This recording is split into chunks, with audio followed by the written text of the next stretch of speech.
I was the kind of person who fell in love, but like 6 months of 1 year, that desire would just vanish. I dove into as much research as I could to find the fix for me. And what I learned really surprised me. So now I give that information to other people. You believe that it's possible to have long-term passionate sex relations? I know for a fact. How do we actually fuel and foster desire on the other side when that honeymoon phase? There's a lot of great sex advice out there, and it's all very, the masculine does this and the feminine does this. And now I've got two bears in their 60s hiring me, and they're like, well, we're not really sure we fit with what they're saying. Why we lose desire in relationships? Oh, there's so many reasons. And some of your vitamins can help with this. 60% of people, they've got another kind of desire, which is what we think gay men with low desire might have, which is just called responsive desire. You might love your partner, you might want your partner, but unless your body has a few buttons pressed, you'll never feel in the mood to play. A healthy relationship is both partners consistently doing that and learning to lean in to each other's needs like 5% more on repeat. People getting less excited about each other because it becomes a routine. Can you give us examples of what could be solutions to that? Yeah, get a better routine.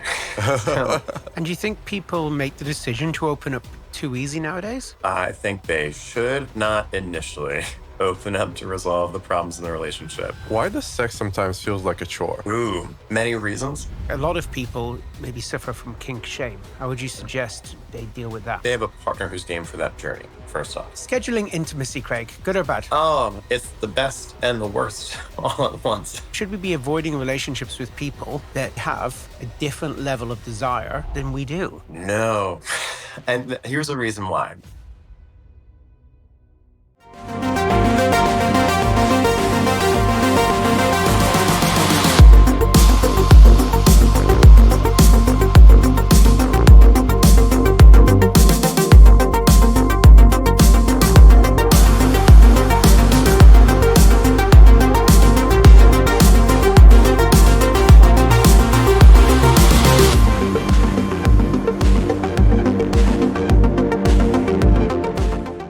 Hi, I'm Azamat. And I'm Oliver, and we're the founders of Friend of Dorothy. In today's episode, we're having a relationship and sex coach, Craig. Hi, how are you doing? Hey, everybody, thank you for having me. Happy to be here. Hey, Craig, nice to meet you. How's it going? Likewise. Just got back from a month in Mexico, so I'm warmed up and ready for today's conversation. Lucky you. Craig, we usually start with asking our guests to tell a little bit about themselves. How did you end up being sex coach and relationship coach? That's such an interesting job to have. Yeah, I mean, I wasn't answering the third grade question when they asked the kids, like, what do you want to do? And they're like, fireman, I want to be a doctor. I was not saying I'm going to be a sex coach when I grow up. But it's probably the irony. My family is super Christian. We never even had the birds and the bees story as children. And so I actually, just out of my own curiosity, my own relationship breakdowns, realized that I needed this work. And through my research of what I needed to have better relationships, I decided to give this back to other people too. I was the kind of person who fell in love and had some great partnerships, but like 6 months of 1 year into every relationship, my desire would just vanish. And that was really frustrating. As a guy who went single, I had a strong libido, and I really enjoy passionate relationships. Yep. That felt like a deal breaker. And so I dove into as much research as I could to turn it around and find the fix for me. And what I learned really surprised me. So now I give that information to other people. And that's what really drove me to be a sex and relationship coach. Brilliant. So you believe that it's possible to have long-term passionate sex relations? I know for a fact. Yeah. I see couples who I work with regularly have been together for like 20 or 30 plus years. Yep. And there's people who also have stopped having passionate play for like a decade, and they're able to get it back. So I know it's possible to create it. Maintaining it is a different experience for everyone, but the way we think about passion is really dated, especially as like queer men. We're used to seeing someone and we want them and our body responds, especially when we're single. And that's just not actually the way desire works for roughly 60% of people in a long-term relationship. So it's learning like, how do we actually fuel and foster desire on the other side when that honeymoon phase, that new relationship energy finally goes away? Because it will. Like, you're going to wake up brushing teeth next to each other a decade. And it's not the most erotic moment in most people's lives. But there are so many more ways to actually fuel that passion if you're willing to be creative explore your underlying needs. And even I've been able to do it. So I can speak for my clients, for myself. It's possible. It Yeah. can get better. It's going to require doing some things differently, for sure. Craig, we've met some sex coaches before, and I always find it very interesting to hear from them. How would you describe what a sex coach does? So everyone has a different orientation. So like I've got sex coach friends who are hands-on. I will communicate. I'm like the talk therapy version of sex coaching. So I will not be in your bedroom working with you, blowing whistle or doing anything there. But for being my clients, sex coaching is really looking at where is it that you want to go in your relationship? What does the kind of sex that's fulfilling for both of you look like? What's currently in the way holding you back? And what can we clear out of the way to get there? So for a lot of my clients, it's one part mental work and also two parts embodied work. We find a lot of people get stuck in their head, even mid-act, especially if there's something painful or uncomfortable or just the stress of the day is taking you out. You're already thinking about tomorrow's to-do list, which is not going to help you orgasm or have a good play date in the bedroom. And so a lot of this work is also how do we work with the body to actually boost your arousal, to help you feel safe and secure and excited, sufficient to really create the kind of total body pleasure you want, or even just something that really promotes your connectiveness. I mean, there are many people who are on an asexuality spectrum and they can still have sex, but it is going to look different for them than those of us who are maybe not and who are much more desire or sexually driven.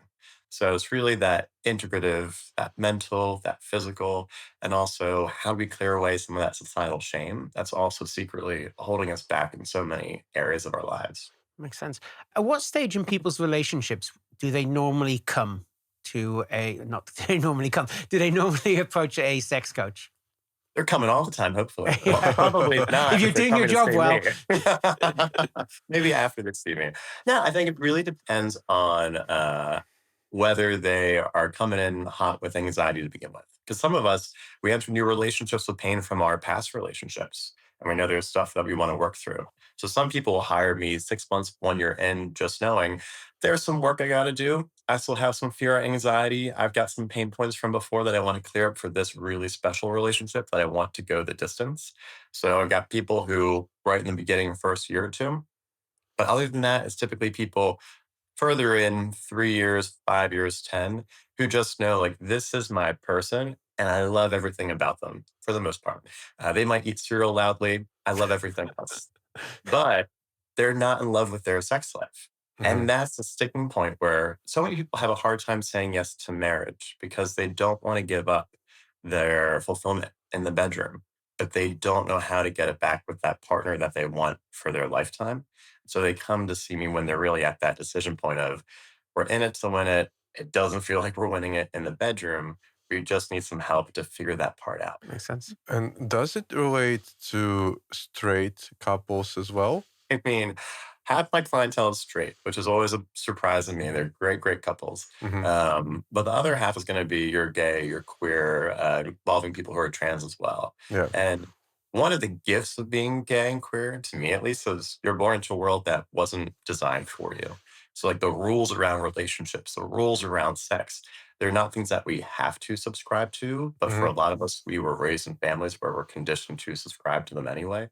So, one of the first complications is how do we give up or release everything that actually isn't for us? Like, how do we have a pleasure first conversation, not about the way a relationship should be, Yeah. but about what we actually want our relationship and our sex life to look like, even if we're monogamous or non monogamous or exploring polyamory, or when you bring like kink into the picture, how do you actually create a relationship that's fulfilling there, even when you've got family upbringing that says, that's out there, that's strange, that's wrong, that's immoral.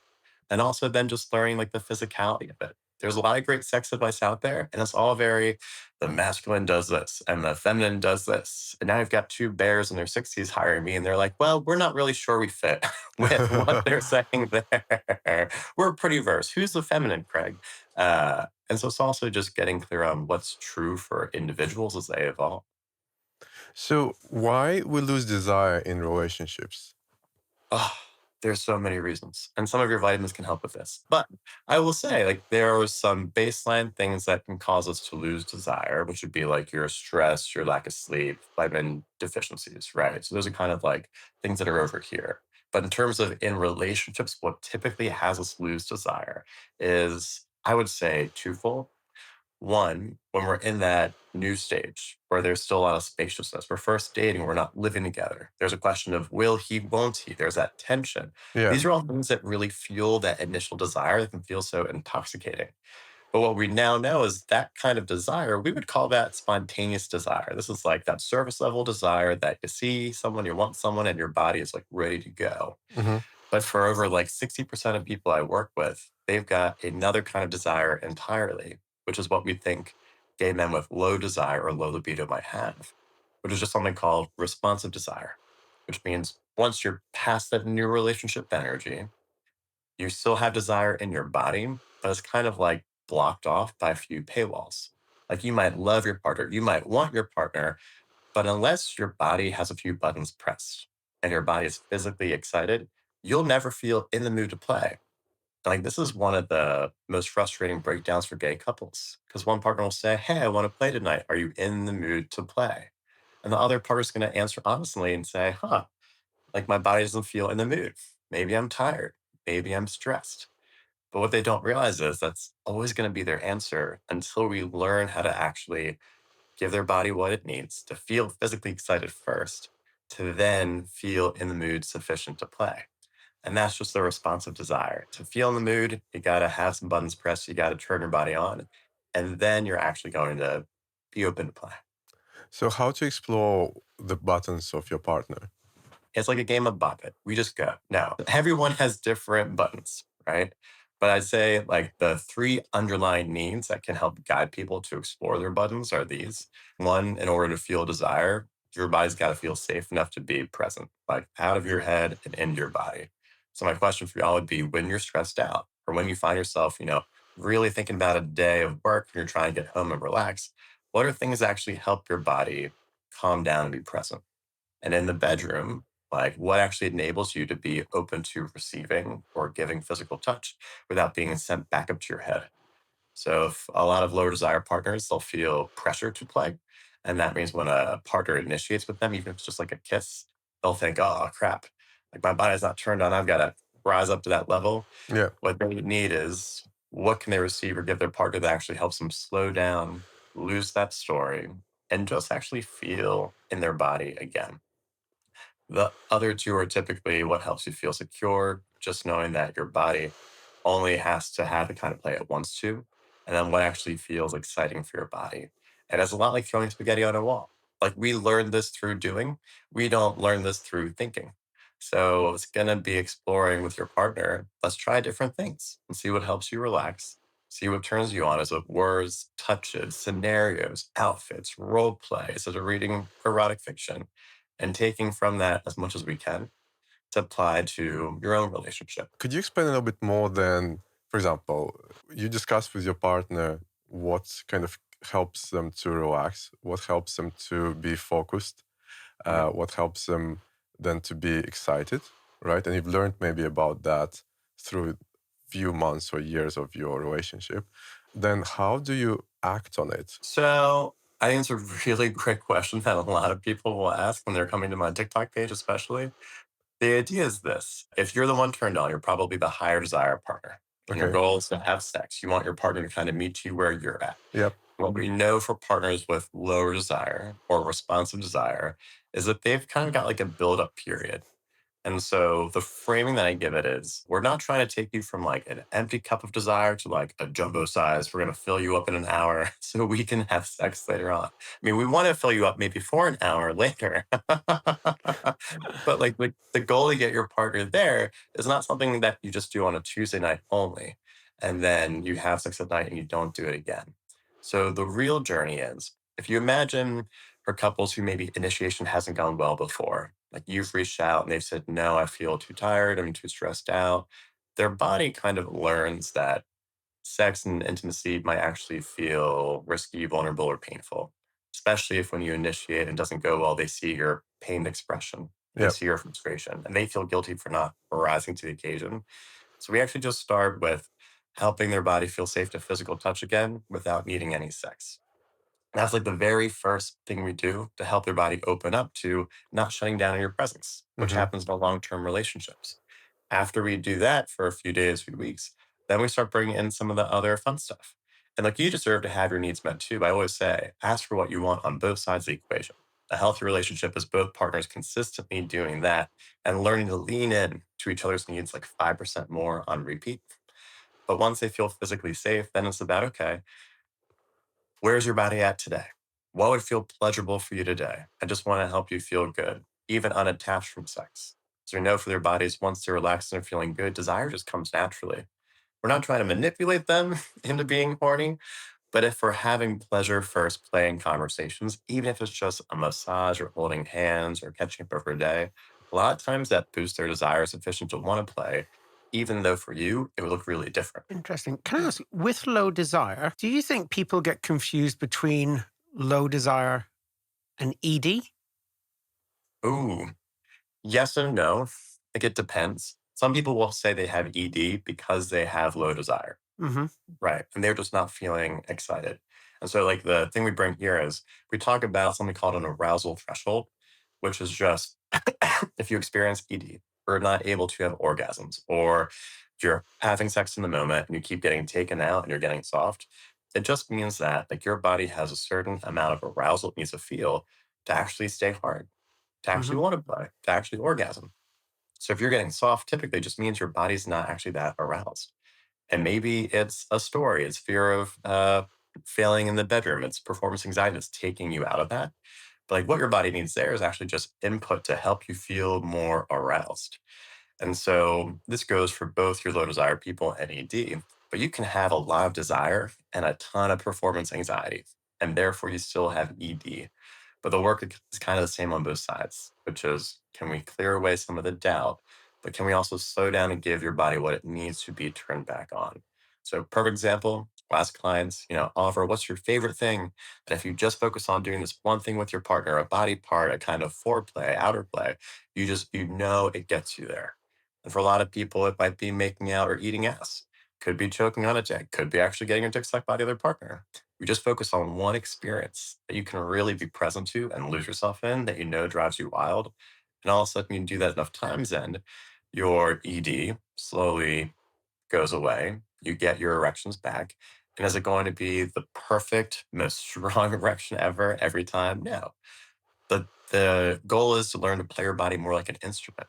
So if it does go away, we know what you can do to boost it right back up. Okay. So I guess the key is not always to go straight for medication, is what you're saying. I guess working on what you need to get you there is just as important as the ED treatment, yes? Yeah, I think it's a 1-2 punch, so to speak. It's Mm-hmm. extra fluffing on both sides Yeah. to get your erection to come back. Because unless you take apart the mental story and give your body physically what it wants to be aroused, it's not always going to get there with or without the medication, right? Yeah. With medication gets you that baseline, right? Just like we need a lot of sleep to also have great sex. And if we don't have that, we're not going to have a strong erections, right? But from there, if you're still experiencing difficulties, then usually are you up in your head? Are you being pulled out of your body? Is your body not actually enjoying the sex you're having? Are you coming from trying to people please your partner and not being selfish and enjoying it yourself? So these are things that can still shut people down, Mm-hmm. even if they're on really effective ED medications. So I always recommend we do the one and the two together. You get much better benefits.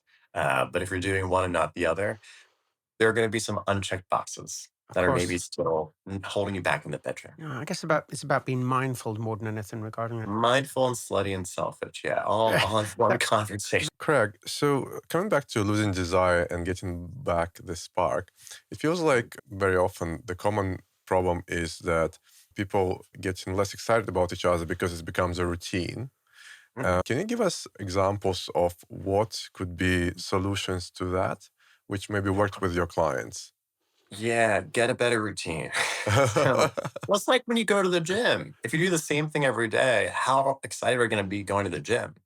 Like we need a novelty. We need some change. But what I think people forget is we get so used to wanting easy sex, especially if we're not like enjoying it or we're tired because we're raising kids or we're stressed by life. Like we will naturally default to what feels like the path of least resistance. Hmm. So that's why we get there. What I think most people really need, and I recommend this to all my clients, is we need to create like a takeaway order chart of sex, basically. Things you know on your appetizer list would be what kind of foreplay could you do, even if you're not fully in the mood, that you would enjoy. And we want a pretty big and juicy list because we're not going to always recall what we want until we're going to see this thing. Then you got your entrees.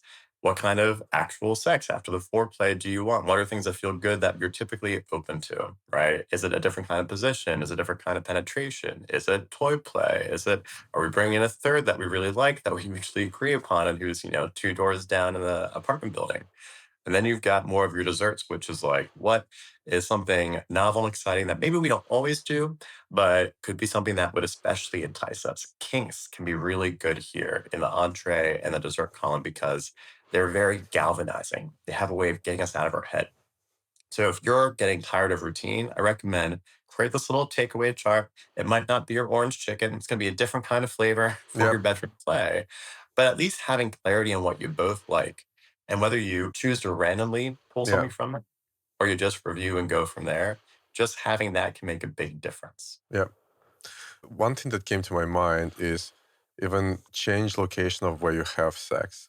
Like Mhm. even just, I don't know, rent a hotel room for a couple of hours. Or, when Mm. people go on holiday straight away, when they check into the hotel, they really want to have sex. Yes. Well, why? Why do you think that is? Because there's so many benefits to that. I love that you said that, Asma. Just change of routine. Mhm. So you got change of routine. And Yep. we think about when we're home with our partner, the place we exist every day. When you first come home, is it feeling like a retreat? Is it feeling like a vacation? Or are you thinking of your 5 to-do items that you didn't do? The things you got to fix around the house, maybe the bills you got to pay, maybe I don't know, clothes on your chair in the bedroom or the toys on the floor. Like home is not always the most relaxing place to be. And therefore it's not the most sexual place to be either.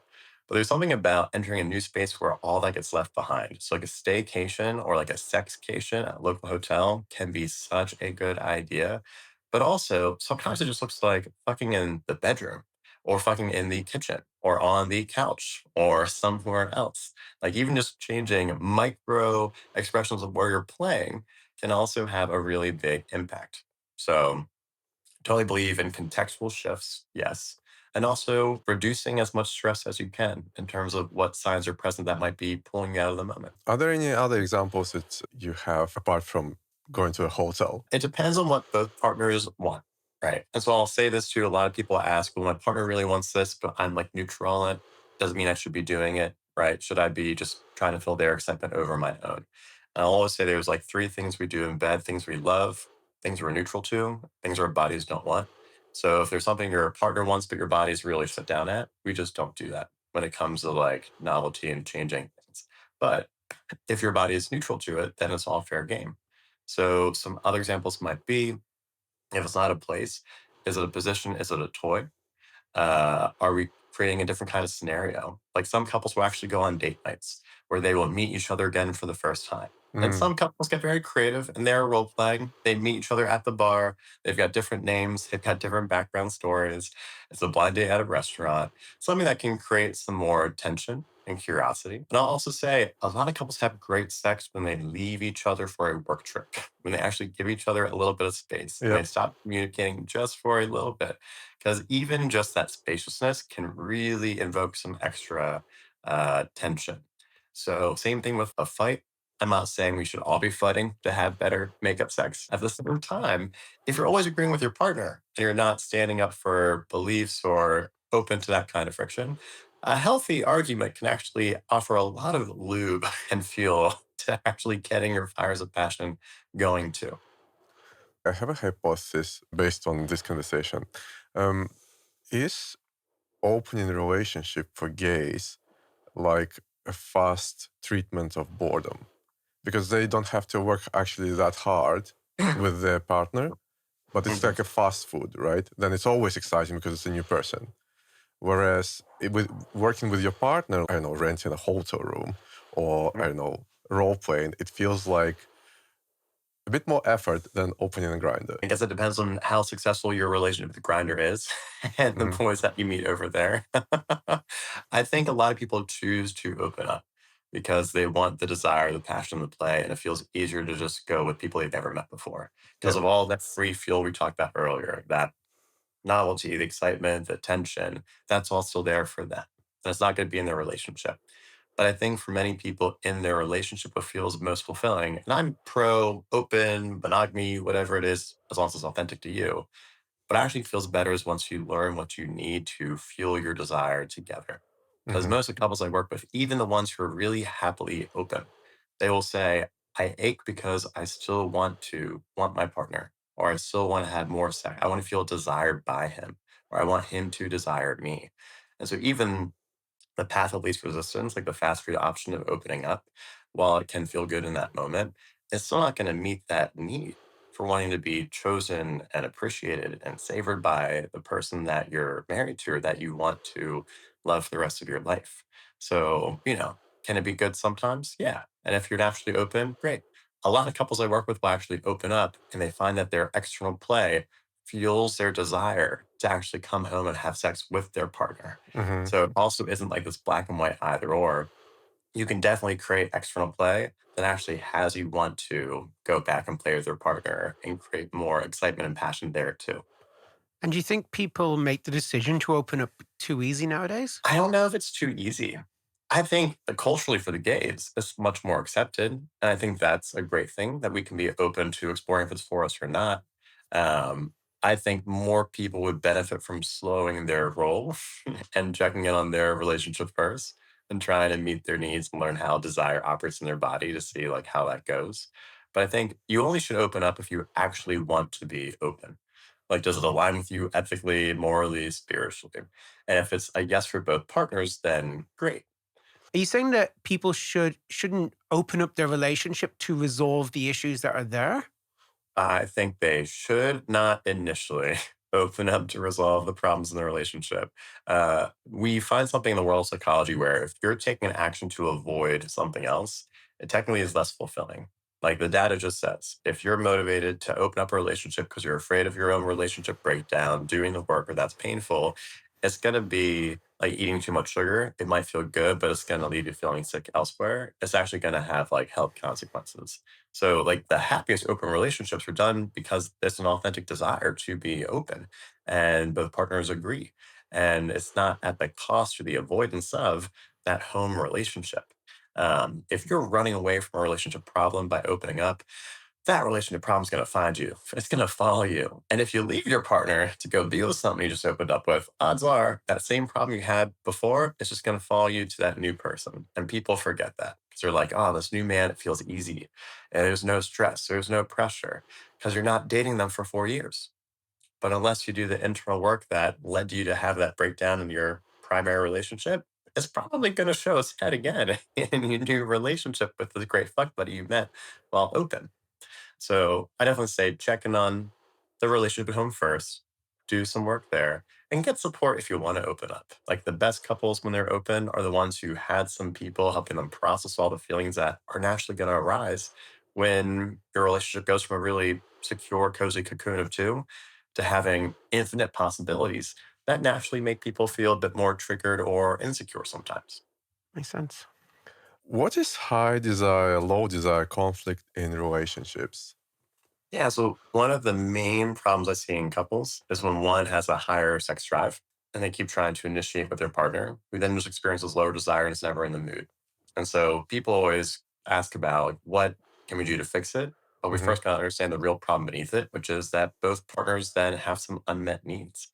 Like if you're the higher desire partner, a lot of people forget that if you're being turned down, even if the answer is honest, I'm not in the mood, maybe tomorrow, but tomorrow never comes, that leaves a lot of higher desire partners feeling not loved, abandoned, rejected. And like those are things that will eventually tear apart a relationship. Hmm. Just like for a low desire partner, feeling the pressure to always need to play and perform will have the same kind of impact. If you are in one of those relationships, which is extremely common, especially in our gay community, it's really important to slow down from just talking about sex to getting clear on what are the unmet needs actually beneath it all. Are you showing your partner that you do want them, that you do love them? sufficient for them to kind of bring less pressure to the bedroom?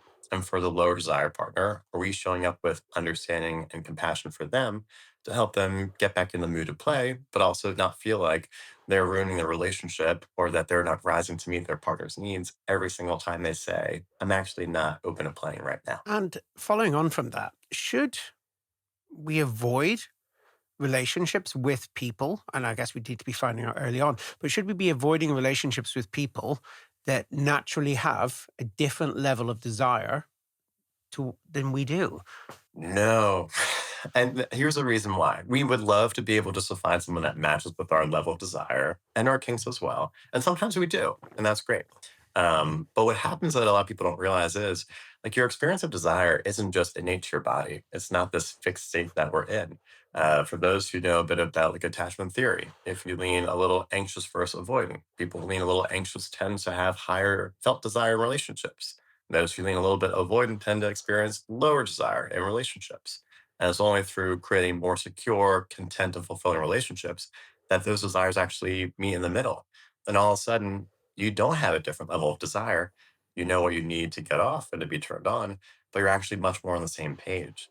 So I think if we play this game of always trying to find a partner who matches our libido, if you will, we forget that what's actually fueling it, it might not be just how your body operates, it's how your partner's showing up. And odds are in different relationships, you might experience high libido, low libido, and be running into the same problems.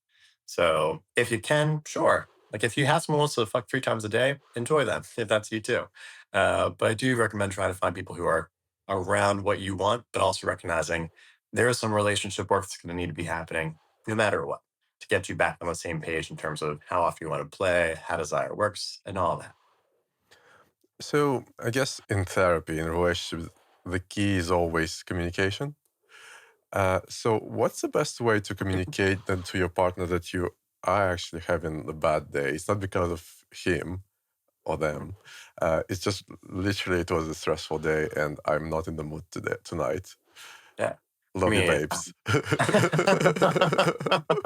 I love you. My stank face has nothing to do with you. It's from Yeah, work. I get that. I think communicate early and often, but also have your own language that works for you. Like for some couples, we'll say, "How full is your tank?" We'll say, "My tank is like 20%. I got nothing. I'm real tired. I'm real stressed out. The world's burning, and therefore I'm not in the mood." But another thing is checking into on not are you in the mood to play, but are you willing to dot dot dot? Are you willing to try? Because sometimes what we want isn't the full on sex. yeah, We just want our partner to lean in and to show some desire. So openly communicate in advance if you're coming home. Hey, I'm pretty beat, but I'm open to, I would love to cuddle. I'd love to connect later this week. Like give some other options as well. yeah, Because being told just no, period, can be a lot to receive. yeah. It can feel like it might never happen. And now my anxiety is spiking and I'm worried, are we in the wrong relationship? But if you're saying you're just not in the mood, but you'd love to cuddle, you need some support, if you actually ask your needs to be fulfilled first, it actually is much easier to receive. Like one thing my clients will do is they'll say, hey, I recognize I'm really in my head right now. My body's not in the mood to have sex, but can we just swap some partner massages? Or can we go for a walk? That would help me feel better. And what the research shows is if we ask for that and our partner meets that, for the partner who wasn't in the mood before, they are suddenly a lot more willing in the future to actually go out of their way to meet their partner's needs. Yeah, So this is especially true if one has a kink, the other one's neutral on, which is if we support the not kinky partner getting their needs met, they tend to be much more open to rope play all of a sudden, or to mhm, bondage, or to whatever the other partner wants, because they feel more fulfilled and supported too. makes sense. Why does sex sometimes feels like a chore? Ooh, I mean, many reasons. If you're not turned on enough, if you're not in the mood, and you're going to force your body to betray where it's currently at, that will make it feel like work. But it's also work if you don't think you're going to enjoy the sex you're going to have. So for a lot of couples, if they get in the pattern of like what feels easy and is repetitive and it's no longer exciting, we end up feeling like sex is a chore because we're doing it to please our partner, but it's not pleasing to ourselves. So we've got to really check in and ask, okay, if this is going to feel like work, is it that I'm not turned on? Is it that I'm not actually aroused? Is it that I don't believe I'm going to enjoy it? Or is it also that right now I resent my partner a little bit? because they didn't take out the trash or do the laundry like I asked them to. Yeah. And therefore, I'm also going to be a little stingy. I'm not going to want to please them in the bedroom because I'm not getting what I need elsewhere. So those are the three main reasons, and they're pretty easy to fix. But it can be vulnerable to say, like, hey, I'm not actually excited to play with my partner, to play with you. Can we try something else? Because we don't want to put a partner down. But it is important that we show up to ask that brave question because your partner can feel. If sex is feeling like work for you, their body knows. Like their subconscious is deeply aware that you are looking elsewhere and your body's not relaxed, it's not moaning, it's not groaning. And they deserve a chance to change things up to support you better too. I saw a statement on social media a couple of days ago which said that foreplay starts when the last sex finished, which I found quite interesting, which is also always true, right? I love it. Well, I think it is. And I also think sometimes it starts even while the last sex is happening. It's like, how are we building up each other's desire as we go? And this is why aftercare can be so beneficial. Like after we're done, after we orgasm or not, are we actually showing gratitude and savoring the other person? Are we reminding them how much we enjoyed it?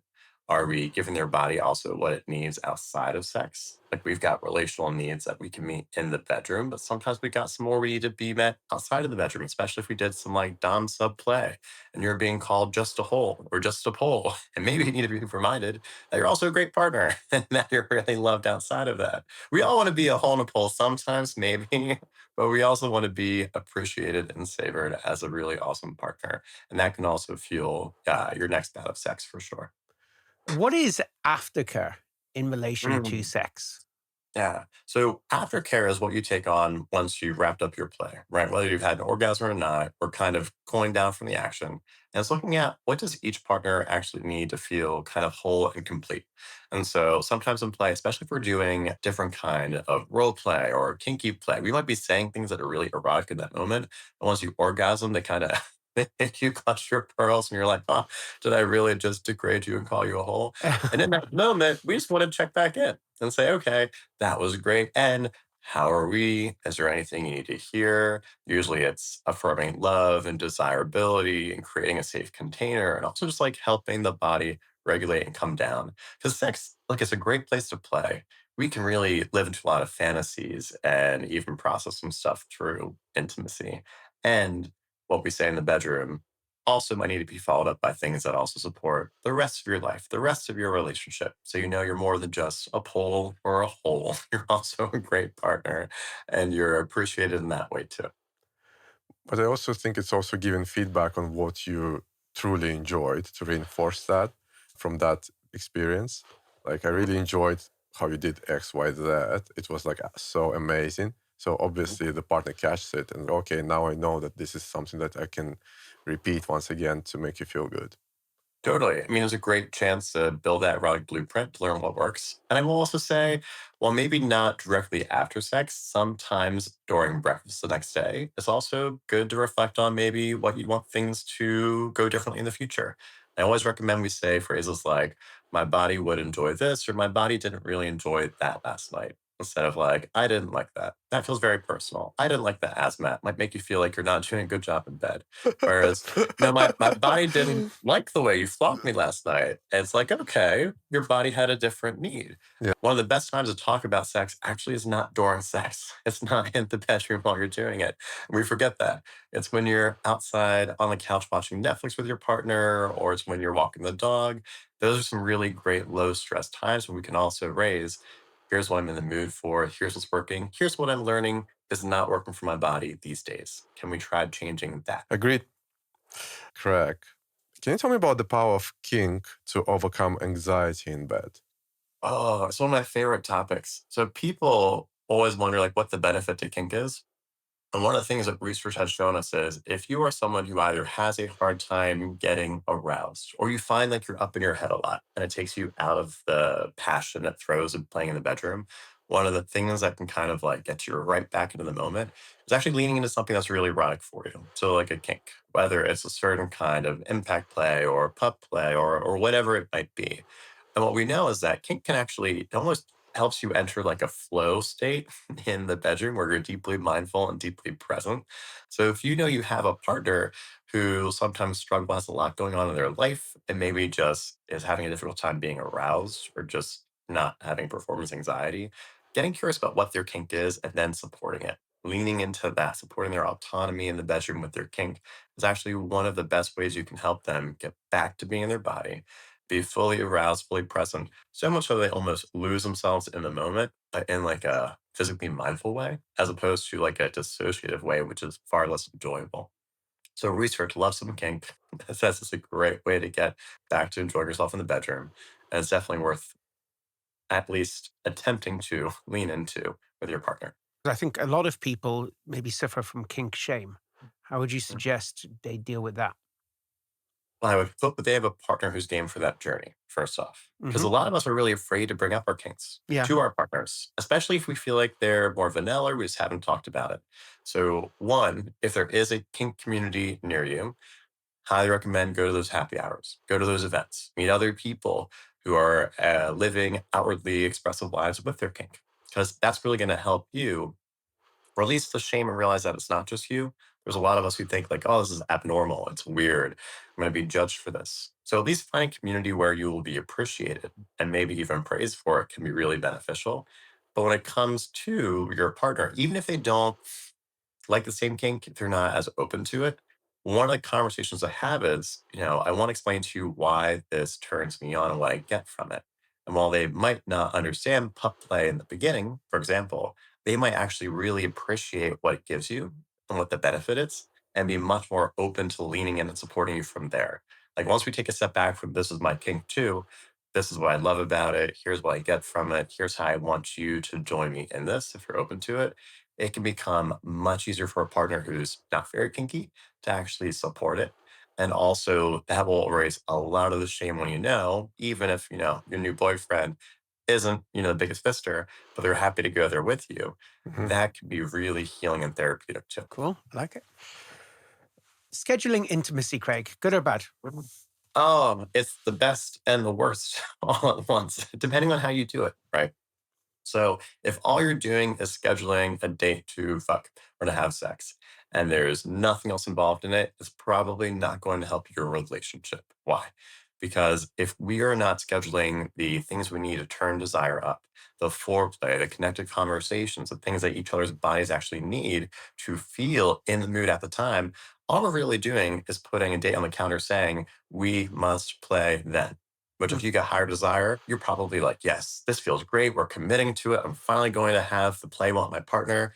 But if you got lower desire, you're seeing that thinking, oh gosh, I'm not in the mood today. Will I be in a mood tomorrow? Can I get myself to the occasion? It becomes really, really stressful, right?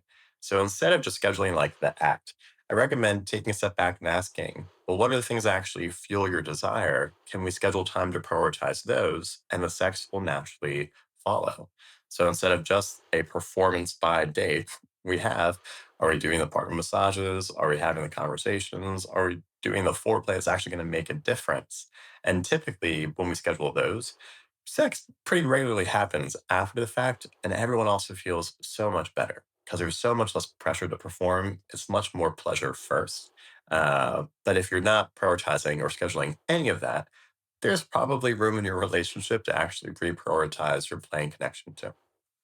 Amazing. Makes total sense. Correct. What are three needs to experience strong desire? So when it comes to everyone's body, but especially if you have lower desire, there are three needs, including safety, which is like getting back into your body, being not stuck in your head. Security, which just means you believe the play you're going to have with your partner is going to meet your body where it's at. So it means we're not being pressured to go beyond what we want. We're not feeling forced to do anything we don't want. And the final one is excitement. You got to actually believe the play you're about to have is going to be play that you're going to enjoy having. If you don't like soggy Brussels sprouts, doesn't matter how you dress them up. Like you're still not gonna want to eat your soggy Brussels sprouts. And if you don't like fucking a doggy for the 18th time this month, like you probably are not going to be turned on by that. So they kind of go in like an order of priorities. If your body's not feeling safe and relaxed, you're probably not going to feel too excited. You're going to feel shut down, scared. If you think your partner's going to want to have penetrative play when you just want outer play or making out, probably not going to feel too turned on. And then for excitement, you got to want. And if you don't want it, you're not going to be turned on either. Correct. This is a very interesting topic, and I think we have like hundreds more questions, and we want and eager to learn. What are the ways to reach out to you, contact you, and get more materials to educate ourselves? Totally. Thank you for asking. I got a few different options. My website, you'll find it coaching-naked.com. Great place where you can learn more. There's also a free quiz you can take to learn about how you experience desire, if you're spontaneous or responsive, as well as your attachment style. But if you happen to be a TikTok girly, like the masses are these days, you could find me on TikTok at AKA Coach Craig. I'll be all over there too. Daily tips and trips to get you back in the bedroom, feeling more like lovers than roommates again. So if that's up your alley, I definitely recommend you following me. And you've got a book coming out, I believe, yes? I do. So Tell us this about it. summer, we're really excited. So my first ever book, Love Crafting, A Sex Coach's Guide to Actually Rekindling Desire, is coming out. So if you happen to be in one of those relationships where you've got a mismatched desire, one of you is really high, one of you feels like you got a low libido, this is the book, a total roadmap to get you back on the same page, actually co-creating sex that feels fulfilling for both of you. And it's also the book that I wish I had in my 20s, because this was like the number one problem I used to run into in my relationships that led to most of them ending. And now it's a problem that I no longer face, as I know how to actually build desire and co-create more fulfilling relationships. So whether you've been together for 2 years, 22 years, this is a book that'd be really beneficial for you to actually build a sex life that feels not just fulfilling, but really passionate and inspiring too. Amazing. I'm excited to read it. Craig, where can our listeners and viewers find your book? So right now it is in pre-sale mode, but you'll be able to find it on Amazon or at coaching-naked.com. It will be in print this August coming up. But if you want to join the pre-funding campaign, come on by the website. You can order a copy in advance and also join the Love Crafting community, where you'll gain like 6 months of free webinars, tips and tricks on how to improve your relationship and be a VIP. And also, as a self-publisher, I would really appreciate that too. Brilliant. Craig, thank you so much. It was very, very helpful. And good luck with your book launch. Oh, thank you, Azamat. Thank you, Oliver. Craig, thank you so much. I've learned a lot, and I'm excited to have you back on again. Oh, I appreciate it. Have a great day.